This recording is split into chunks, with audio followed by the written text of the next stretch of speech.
Good afternoon, everybody. Hey, so today we're going to do a dash cam install. What I have a lot of research and a lot of different reviews. I'm going with the Rove R3. It's a 3-channel dash cam, so it gives you forward, backward, and inside the cab. So good for Uber drivers or whatever, good for police if they pull you over. You have also a documentation of how everything went down. So this came about with some bad drivers we encountered recently, massively cutting us off, everything else. We thought in this litigation-oriented world, we better cover our tracks. So this is the one we went with for not just the 3 cameras and the high reviews, but because I've had one previously, I couldn't tell if it was working or if it wasn't working, or was it really working or not. And it was just a real piece of crap. Like the $69 job. This was called one button, period. So simple that even I can use it, and you can too. So, but the one button sounded a little complicated even. So I thought I would like to use no buttons. Every time I'm in the rig, I want it recording. If someone comes prowling around at night and jars up against it or whatever, or tries to break in, I want it recording. So I don't want to shut it off, in a parking lot, and then is it recording or not, blah, blah.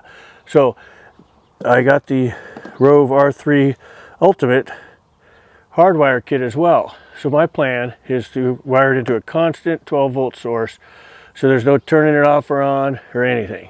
So what we're going to do today, we're going to go through all this, and I did the homework, so you don't have to. So here we go. Okay, so the things you're going to need to do this properly is the 12-volt electric test light kit. This comes in the Hardwire kit, so you don't have to buy it. Little 1/4-inch drive with an extension, 10 millimeter, and this type of tool. These also, you'll get 2 of these in the kit, one in the Hardwire kit and one in the other kit. So just a quick piece of advice. So these are to take off interior trim pieces like this, okay? And now a lot of guys are using the hooks. Obviously this will last a lifetime, but it does tend to scratch the interior pieces if you're not super careful. So yes, you can use it. You can use this, it'll break and chip and wear out quickly, but it will not scratch your interior. So that should be all you need, other than a fuse puller, and I just use this. The fuse pullers seem really hard to grip. This, I can just pull a fuse out right away. So those few things is all you're gonna need. And then these will come also in your kit. These are your fuse taps. So they have one for every size, and basically you just plug this into your fuse block and tap right onto it for your power. So there you go. That's the tools you're going to need. So we need to access a constant power source and a good ground. So we'll pop this panel off real quick. Behind here is a fuse block that we can find a constant power source out of, and then underneath here should be a very good body ground. So I'm going to pop this piece out and we'll access that as well. So this needs to pull directly out, guys, and so try not to break your tabs off. I always do, but I'm not going to this time. So use one of your little tools to get started. There we go. Then just work your way down.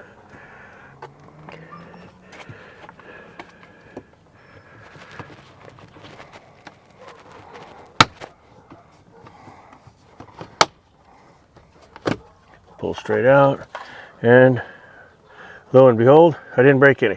Although if you look in here, there's a little white tab, okay? So I'm gonna retrieve that one right there and put it back on here, so I don't have any weird rattles or something later that I can never figure out. There we go. So just check for those that you got all your tabs. Now we'll go down here and get this one out.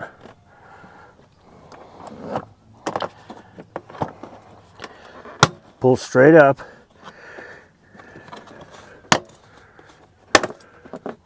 And it connects here, it goes underneath this a little bit for your seat adjustment. So I try to pick that straight up like that, okay? Just pull straight up, don't yank or anything. And this should come loose, pulling straight towards me, I believe. So I'm gonna try for that. Okay, so I took the WeatherTech floor mat out because that edge kept hanging up here. So I think that'd be a little easier if you don't have any mats or anything in your way. And we'll see how we do here.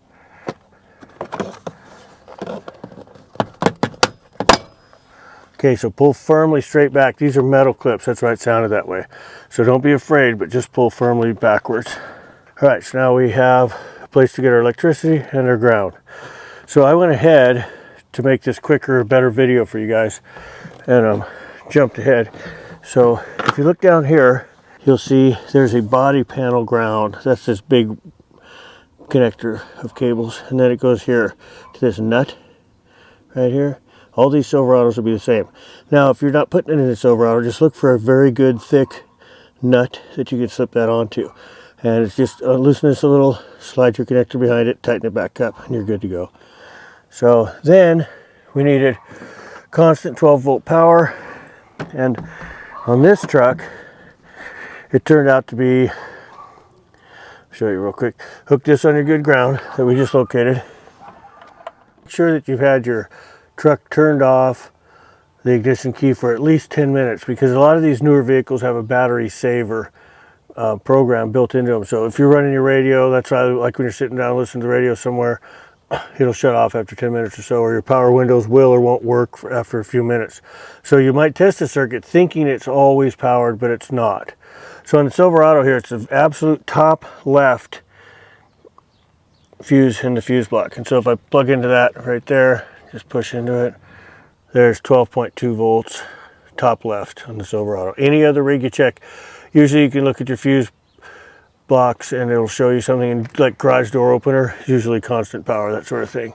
So then what we had in there was a 10 amp. So out of our handful of jumper connectors that we can attach, you just want to plug this in to where your 10 amp originally was in the top left, then it goes off to your 5 amp, and then that's going to go to your power for your camera. Okay, so just plug that baby right in there and just push it in firmly. Okay, and again, this is your power lead, goes up to the camera, and this goes to your ground. Now the yellow one is if you want to have accessory power. So if you're not running constant power, you'd need to hook that one up to something that gets power when you turn the key on. Obviously, since we're running constant power, I don't need to use that at all. So it's just folded back in there. Okay guys, so I'm going to explain to you about this little part of the 3-lead hardwire kit. Is this basically, it's a battery tender. So if you end up leaving your truck for too long, stored somewhere or something, it'll automatically shut off the camera so that it won't kill your battery to the point where your vehicle won't start. So as you see on the side here, there's 2 selector buttons. The one that says parking mode switch, they just recommend in the manual to leave in the default position for this particular model, the R3. So we're not going to mess with that. So on the other side, you can see that the power cutoff at 12.2 volts or 11.8 volts, 12 volts, wherever you want to put it. So I recommend that you just leave it maybe on the second to the highest, so at 12.2 volts. That way your truck will always start and you shouldn't have any issues. So that's what that's all for. And in the video, you'll see where I ended up placing this. It's a pretty good spot. So we got a good ground and we got power, and then we need to get the power to the camera. So for that, it can be a tough job and making it look nice. As you can see here, what we did, guys, is we did a temporary mounting. So it does have a permanent mounting block, but we wanted to be sure of where we want it before we actually put it in place. So that's why we have it still looking like this with the wires hanging down and everything. It's not very appealing. But what we're going to end up doing is I think putting it up here somewhere. I just want to be sure that I'm not blocking this camera of getting an entire view of the cab. So we're still kind of relocating a little. But as you can see, the wires, this is goes to the front camera. This is our main power. This one goes back out of the camera through the headliner to the back camera.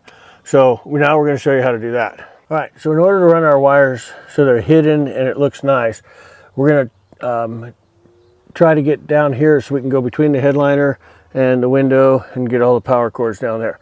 So take one of your plastic interior removal tools and go in here. Again, you can see why I'm not using that hook, because it's way easy to scratch this. So just pop those loose, pop it right out of there. Easier said than done, as always. Try not to break those tabs off. the old hook like I advised against, because again, these are used, they're so cheap. They make better quality of these that I do have in the garage, but these cheap ones they send you with, you can see they just pretty, after a couple uses, that's the end of them.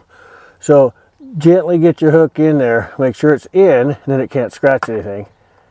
Then you can see how much better they actually work. So there you have it. So then in here, these babies, I believe, are 10 millimeter. And all we want to do is loosen them up initially. And we probably will get enough motion out of these so we can get our headliner stuff in there. Okay, once you got those screws out, just give it a little wiggle. It should be straight towards that side of the vehicle. So just give it what you can to get some space there. Pretty tough. But all we really need to do is get moving up here, guys. See, so you can use this. This will easily give you enough to get your wires in there. See how it opens it right up? So that's all you need. You really don't need to take it out. So get that going. Then, if you come over on this side, okay, so we got the A pillar loose. They go A, B, and C's to the back of the truck. Now, on your weather stripping, I know this will kind of freak you out and think you're going to create a noise for the rest of your life. Just grip a hold of them, then pull them straight out of there. Okay, so don't try to tear it or anything weird. Then you can see the nice fat gap you get there.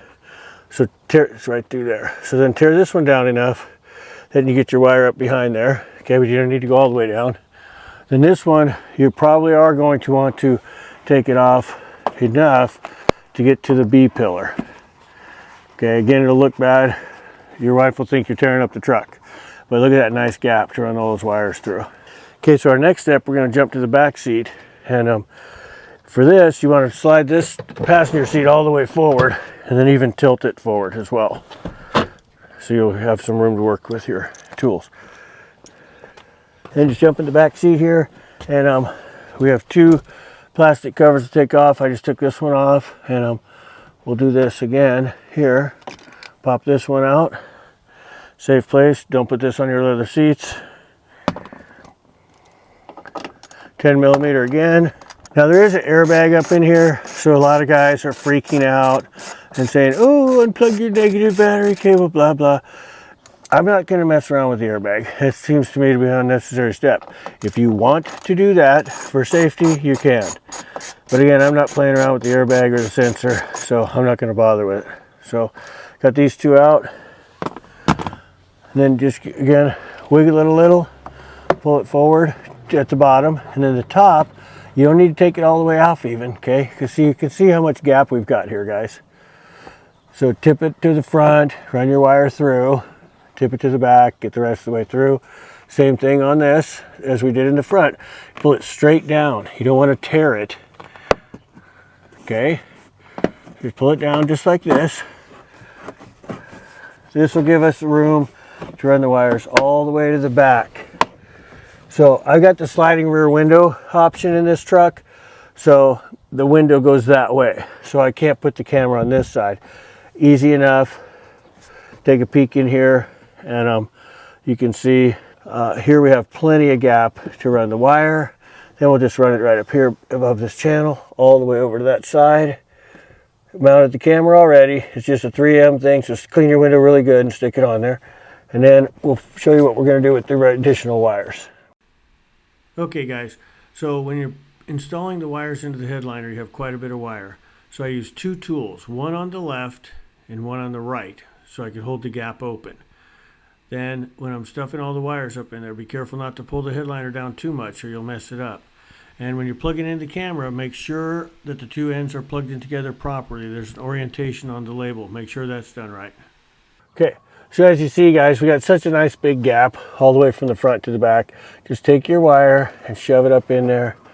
And it's obviously not going to have any issues. You can push as far as you want or as little as you want. It doesn't need to go very far.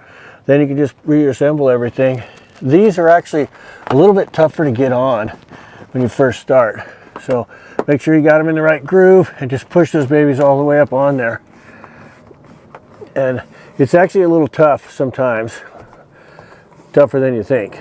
So make sure it's all the way up. And if you look along the top edge here, you'll know when it's all the way on. Okay, so once you get your wires tucked all up in there where you want them and get your weather stripping put back in place, then you need to just put the pillars back together. So again, this is what they call the B pillar. And for this, what I was wanting to do is make sure that I did reclose the gap at the top. So these kind of are self-centering if you look at where the brass is. So what I do is just get them close enough to get the bolt started. Then when I get them in the position I want, which will have this gap all closed, then we'll tighten them down. So I'll get them close first, guys. So a little fast forwarding here for you. Okay, so then push them up close, and again, you can kind of see where the washer would cover the brass the best. And I went up a little bit tighter than that, just so my gap up here would look perfect. Just so you know, guys, I want to show you something here. So I looked at some professional headliner removal videos on YouTube, and they weren't even moving this out. They were just prying it really long ways and then dropping the headliner down. You can see where I tried that. So there's a little bit of marks here, and it did kind of bend the headliner a little. If you're really looking, you can see that. So I thought that was too obvious for me to like, so that's when I decided to take these off. So even though you can see some guys are getting away with doing that, I don't recommend it. So take the little time of effort and do it this way. So these, again, just get them started, guys.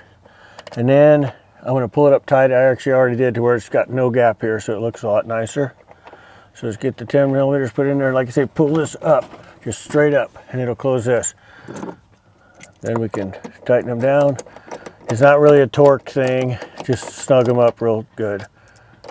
One thing I do want to tell you guys, if you start doing it and you're down here, make sure you're not going to swing it into your windshield, and cost you a bunch of money. So just keep them over here, get them good and snug. Put your proper one on there. There we go. Okay, there you go, guys. Got it all tucked up in there. Looks good. A little bit of the label sticking out there. I'll just use the X-Acto knife to cut that off. But it went pretty well. So I'm pretty happy with it. So fire it up. Hey guys, we're back. I was going to give you a quick update on the camera install. As you can see, it's working beautifully. This is the forward view. I just left a little bit of the hood in so you'd have a perspective of how close vehicles are to us, if ever anything happens. So then we're going to jump to the next view, which is the interior view. Just positioned it still on the suction cup. I did not use the permanent mount yet because I just have to be absolutely certain where it is. But I wanted to make sure you can see the seatbelt that I'm wearing, and I'd have an audio if I ever got pulled over or something. And then we have the rear view and a little bit of the tonneau cover. There's rear view. A little bit of the tonneau cover, and then see what's going on behind me. Again, just for traffic, people are running into me or something. Anyway, so the permanent mount, when we end up using that, it's actually pretty nice because it's a super strong magnet. And you leave the power cord for the front cameras plugged in all the time. But when you do take the camera out of that, you will have to unplug the rear camera. So just remember that. But anyway, still checking out where I really want it. I think it's going to be there, but just double checking. Anyway, guys, so give me a thumbs up, please, and subscribe. We got a lot more stuff going on. And I'll leave a link in the description for the camera, and I think it's a really good one, so go for it. Later, guys.